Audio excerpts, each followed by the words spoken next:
तर इथे आपल्याला ह्या चित्रामध्ये एक दिसतं की बादली दाखवलेली आहे. आणि त्याला मॅजिक बकेट असं नाव दिलेलं आहे. आणि किंवा जादूची बादली त्याला म्हटलेलं आहे. इथे आपल्याला दिसतंय हा सगळा जैविक कचरा. म्हणजे खरं सगळी फ्रेश फळ याच्यात दिसत आहेत, त्यामुळे त्याला कचरा म्हणणं योग्य नाही. पण ठीक आहे, आपण एक आपल्या अंडरस्टँडिंग करता हा सगळ्या कचऱ्याचं आपल्याला विघटन करून त्यापासून अतिशय उत्तम प्रकारचं खत निर्माण करायचं आहे.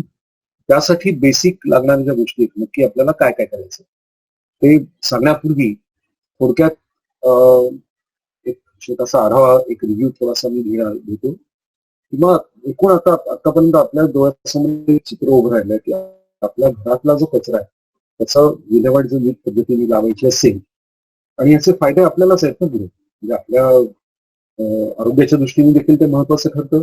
एक उत्पन्नाचं साधन देखील आपल्याला ते निश्चितपणे करू शकतो. आणि आपण हे करून आपण निसर्गातल्या विविध घटकांचं या कचऱ्यापासून संरक्षण करू शकतो. हे खूप महत्वाचं आहे आपल्या दृष्टीने सुद्धा.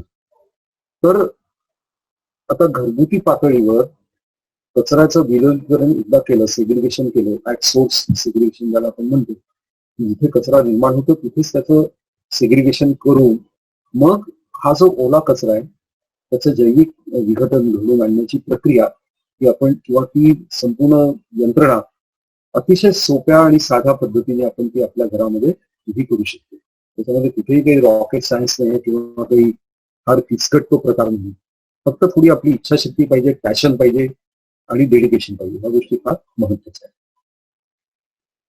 तर इथे आपल्याला दिसतंय एक ह्या ग्राफिकमध्ये की हे बकेट आहे आणि इथे ऍक्च्युअल फोटो आहे बादलीचा ते, आणि इथे तळाशी आपल्याला काही केळाची सालं वगैरे साठी दिसते.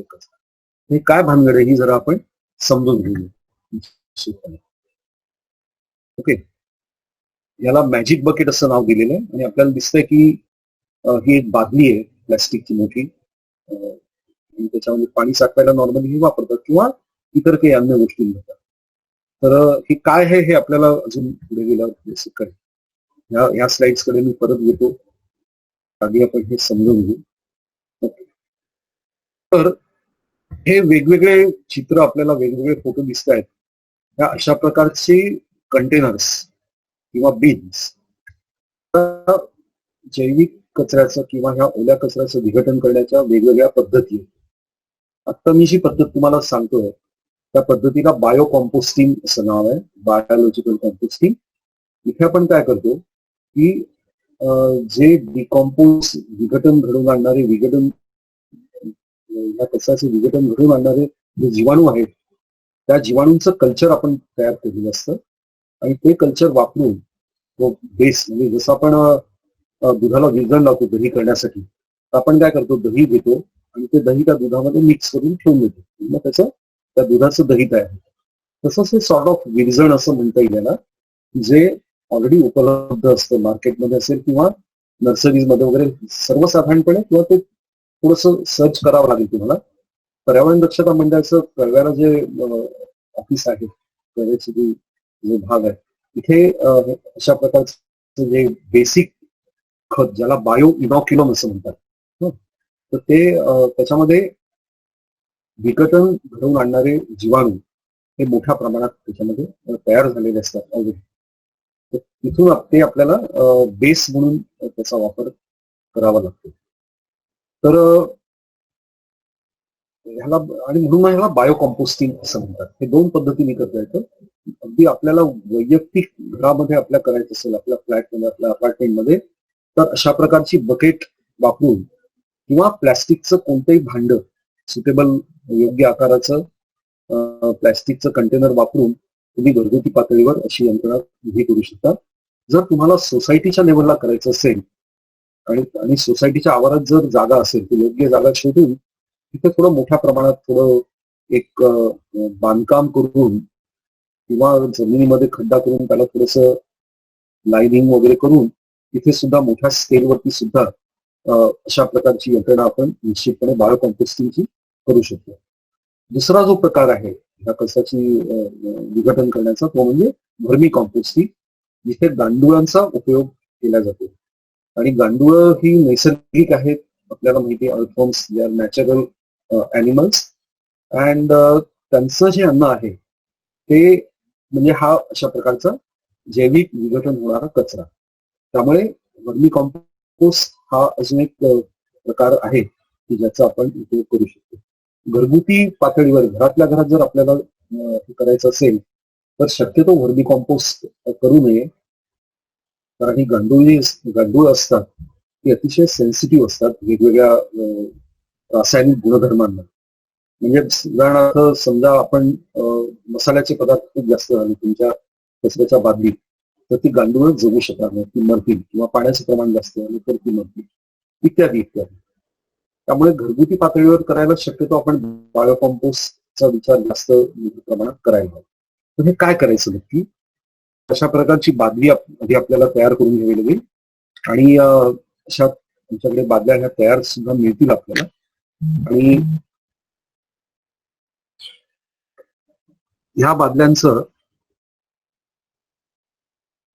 बादल्यांची रचना तयार करून घेण्याकरता आपल्याला दिसतंय ते झाकण आहे तिचं, त्याला भोकं पाडलेली आहे. त्याचप्रमाणे तळाला देखील भोकं पाडणं आवश्यक असतं. याचं कारण असं की हे जे जीवाणू आहेत ना त्या जीवाणूंना ऑक्सिजन लागतो.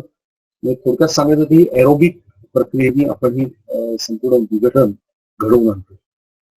जर ह्या जीवाणूंना ऑक्सिजन मिळाला नाही तर दुसऱ्या प्रकारचे जीवाणू जे एनोरोबिक कंडिशन म्हणजे विनॉक्सी श्वसनाची प्रक्रिया एनोरोबिक कंडिशन मध्ये ते कार्यरत होतात आणि मग दुर्गंधी यायला सुरुवात होते.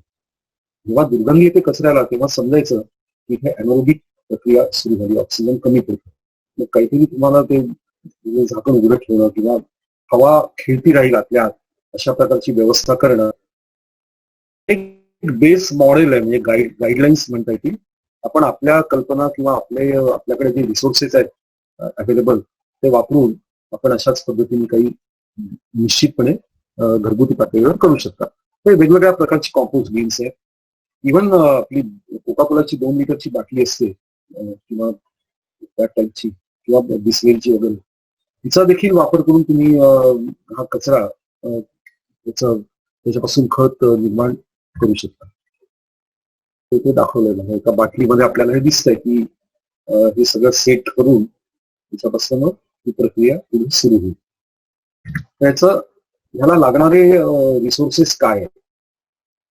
या चित्रात ह्या फोटोमध्ये आपल्याला दिसतंय की विटांचे तुकडे आहेत. हे जे दिसत आहेत ना फायबर्स त्याला म्हणायचं बगॅस. बगॅस म्हणजे काय तर उसाची चिपाड. आपण जेव्हा गुऱ्हाळात रस प्यायला जातो तर तो आपण बघतो की तो ऊस त्या यंत्रामध्ये घालून रस बाहेर पडतो आणि त्याचा राहिलेला जो भाग आहे तो ते कचरा म्हणून टाकून देतात. पण हा जो कचरा आहे ना हा त्या बॅक्टेरियासाठी अतिशय बहुमूल्य आहे. कारण त्याच्यामध्ये साखरेचं प्रमाण जास्त असतं.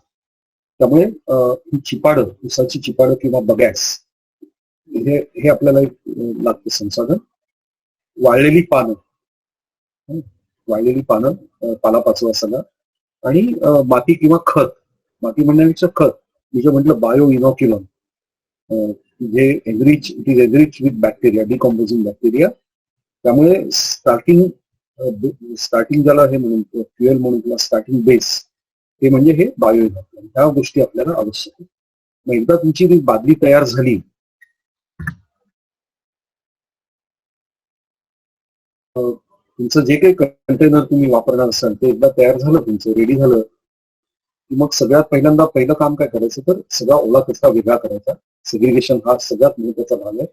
आणि वेगळा करताना एक लक्षात घ्यायचं की हा कचरा जेव्हा आपण खत निर्मितीसाठी त्याचा उपयोग करणार आहोत त्यावेळेला ह्या कचऱ्यामध्ये इतर कोणतीही गोष्ट अगदी प्लॅस्टिकचं साधं एक बारीक तुकडा देखील जाता कामा नये किंवा कुठलीच गोष्ट इतर फक्त जैविक विघटन होऊ शकेल अशाच गोष्टी ह्या आपल्या खत निर्मितीसाठी वापरायच्या. नंतर खत निर्मितीसाठी वापरणार असणाऱ्या प्लॅस्टिकची बादली अथवा जे काही आपण कंटेनर वापरणार त्याला झाकण पाहिजे. त्या झाकणाला छिद्र पाडणं आवश्यक आहे. नंतर ह्या बादलीच्या तळाला 3 किंवा 4 मोठी छिद्र पाडून घ्यायची.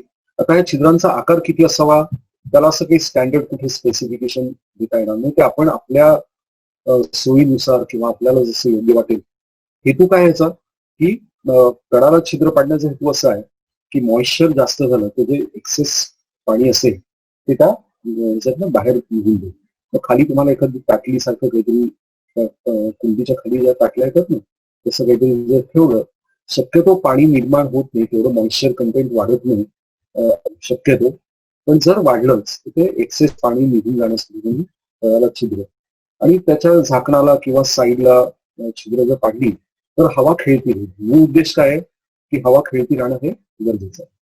मग हे झालं, हे सगळी बादली एकदा तयार झाली की तळाशी साधारण 1 ते 1.5 इंचाच्या विटांचा लहान तुकड्यांचा थर पसरून ठेवा. 1 ते 1.5 इंचाचा थर असं ते पाहिजे खरं, म्हणजे विटा 1 ते 1.5 इंचाच्या नको. विटांचे छोटे छोटे तुकडे, ते काही अगदी मोजून घ्यायची गरज नाहीये. ओके.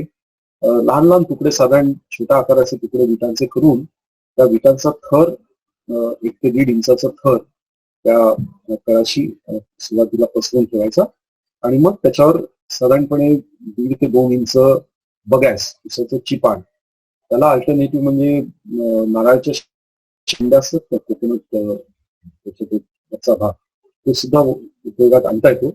पण शक्यतो उसाची चिपाडं मिळाली तर जास्त योग्य राहील. त्याचा देखील एक साधारण 1 ते 1.5 इंचाचा थर होईल अशा बेटांनी ते पसरवून ठेवायचं. आणि मग मी मगाशी जसा उल्लेख केला की बायो कंपोस्ट किंवा बायो इनॉक्युलम हे अगदी बाजारात मिळतं, मार्केटमध्ये आहे, ते घेऊन ह्या उसाच्या चिपाडावर त्याचा साधारण 2.5 ते 3 इंच थर होईल अशा बेटांनी ते पसरवायचं आणि त्याच्यावर मग वाळलेली पानं किंवा लाकडाचा भुसा त्याचा एक पातळ थर पसरायचा.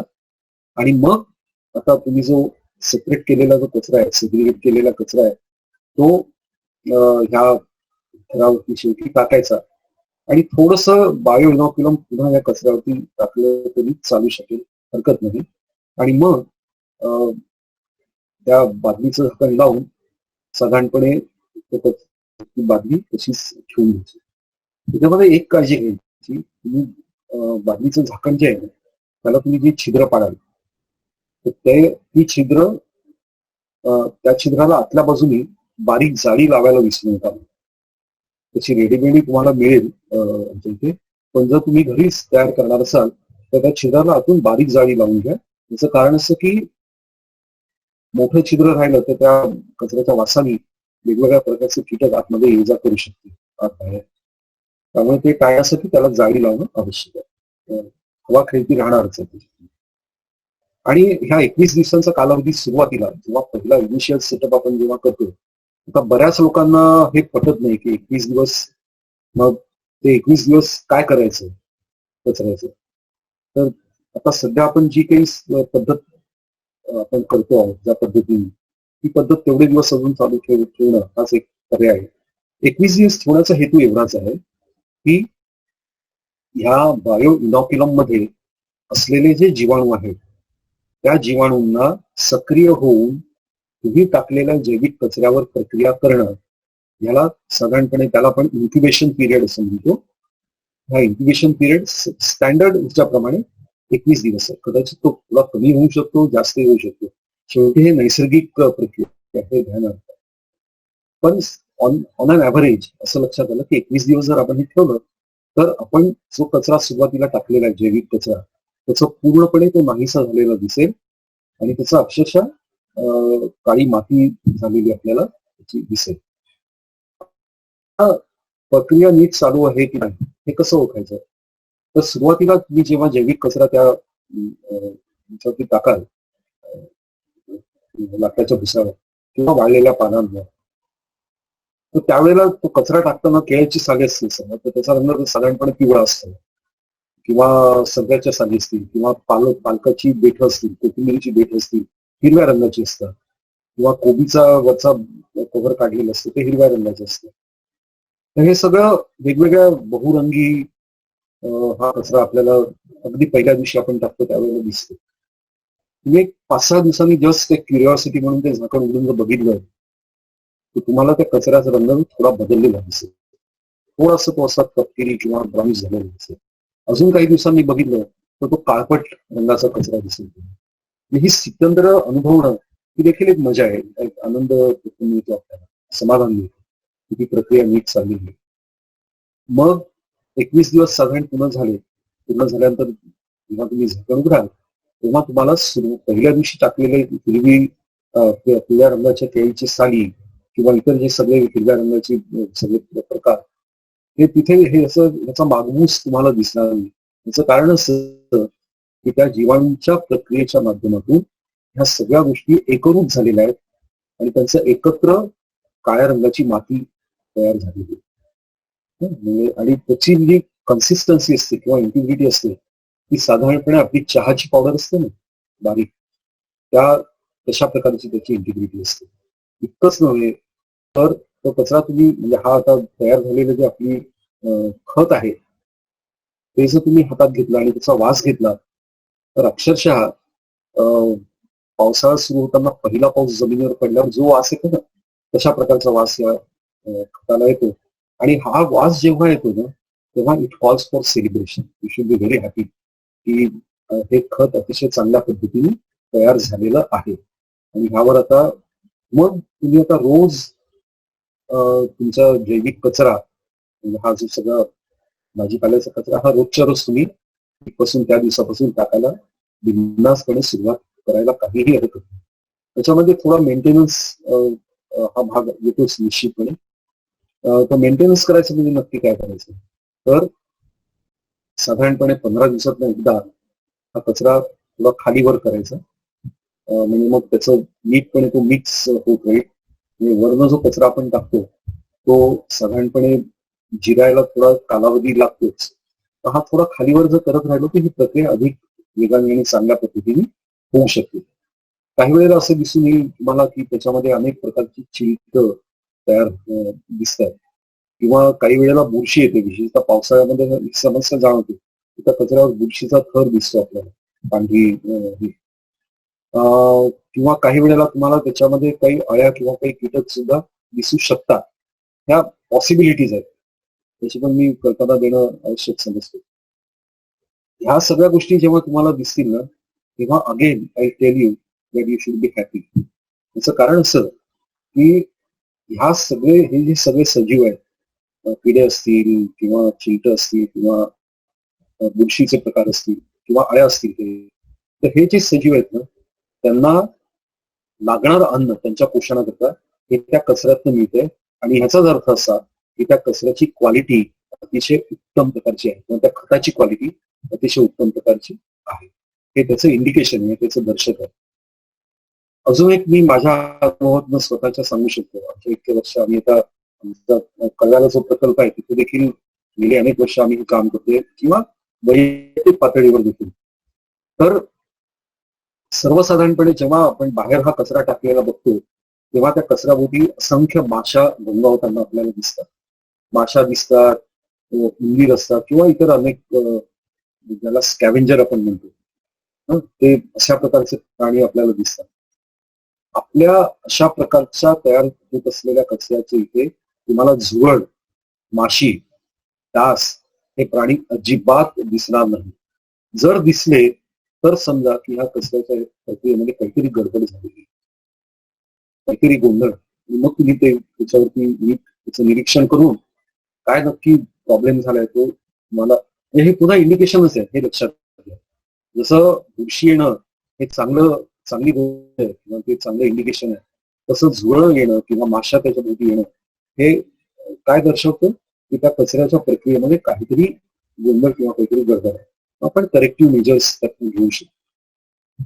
तर हा कचरा अशा पद्धतीने तयार केल्यानंतर हा कचऱ्याचं विघटन झाल्यानंतर त्यातनं जे काही निर्माण होतं, जे खत तयार होतं ते खत तुम्ही वेगवेगळ्या कारणांसाठी तुमच्या झाडांसाठी घरात जे झाडं असतील तर कुंड्या असतील किंवा त्यासाठी तुम्ही ते खत म्हणून निश्चितपणे वापर त्याचा करू शकता.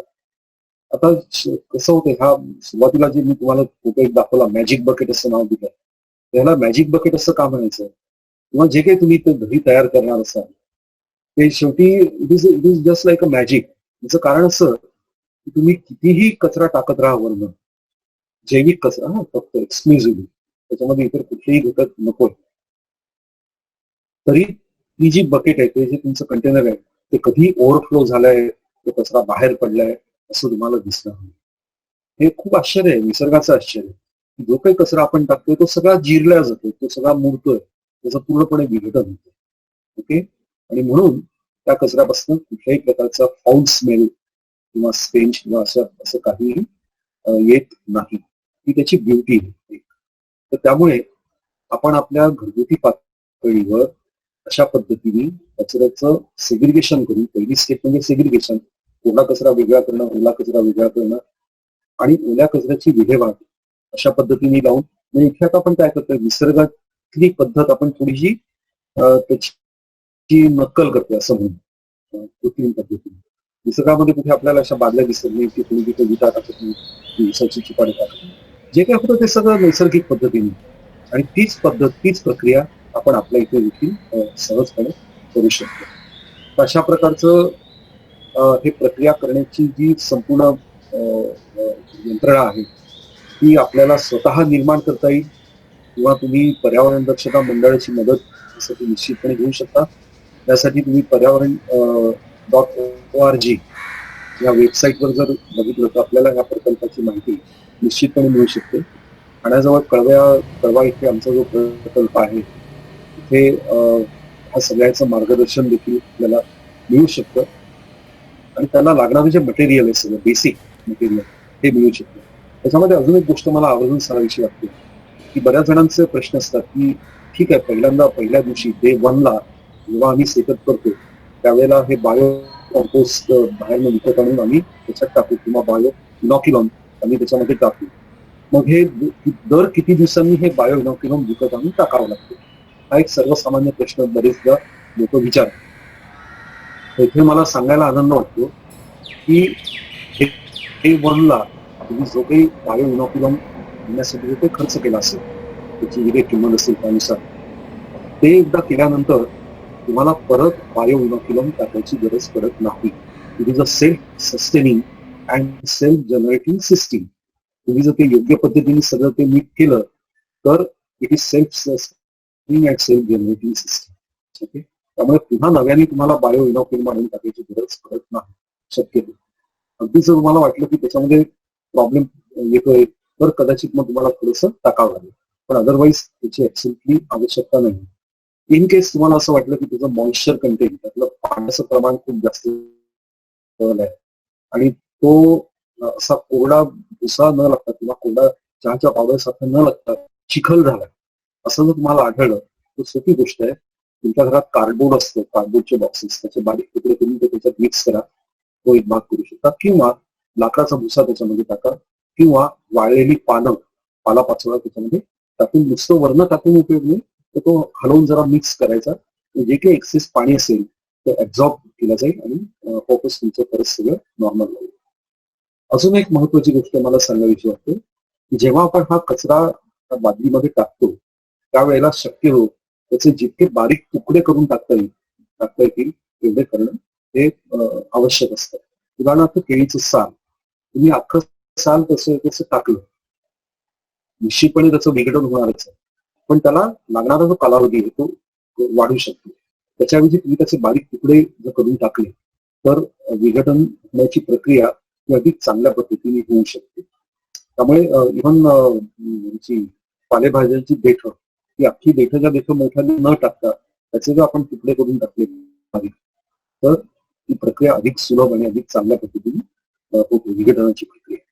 त्यामुळे अशा पद्धतीने ह्या सगळ्या प्रकारची यंत्रणा आपण आपल्या घरातच उभी करू शकता, आणि आपण निसर्ग संवर्धनामध्ये अतिशय मोलाचा वाटा या पद्धतीने अशा मार्गाने देखील उचलू शकता. बरेचदा आपल्याला असं वाटतं की आपल्याला निसर्गासाठी खूप काही करायचं आहे पण वेळ नाहीये किंवा काही मर्यादा आहेत, आपण बाहेर जाऊ शकत नाही.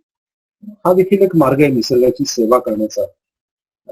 तर मला खात्री आहे की हे ऐकल्यानंतर आपल्याला निश्चितपणे एक थोडी प्रेरणा कदाचित मिळेल, आणि आपण अशा पद्धतीने आपला घरातला कचरा बाहेर न टाकता घरातल्या घरातच त्याची कशा पद्धतीने विल्हेवाट लावता येईल मी सांगितलेल्या पद्धतीने, त्याच्यावरती तुम्ही गुगलवरती सर्च करू शकता. अजूनही काही मेथड्स उपलब्ध आहेत.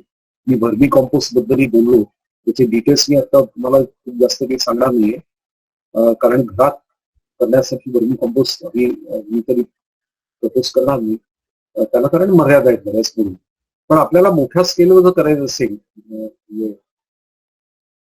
कम्युनिटी लेव्हलला, सोसायटी लेव्हलला, तर व्हर्मी कॉम्पोस्टिंग अतिशय चांगला ऑप्शन आहे. त्याच्याकरता अर्थात थोडीशी वेगळ्या पद्धतीने त्याची यंत्रणा उभी करावी लागते सगळी. ती पण आहे सोपी, त्याच्यामध्ये रॉकेट सायन्स किंवा काही नाही. फक्त इथे तुम्हाला नीट लक्ष देणं, त्याचं मेंटेनन्स नीट ठेवणं, या गोष्टी सगळ्या करणं आवश्यक आहे. त्यामुळे सगळं ऐकल्याबद्दल तुम्हा सर्वांना मी मनापासून धन्यवाद देतो. आणि आपल्याला कुठल्याही केव्हाही काही मार्गदर्शन लागलं तर आपल्याला फोन नंबर ह्या वेबसाईटवरती मिळतील, तिथे तुम्ही निश्चितपणे संपर्क साधा, तुम्हाला योग्य ते मार्गदर्शन नक्की मिळेल. धन्यवाद.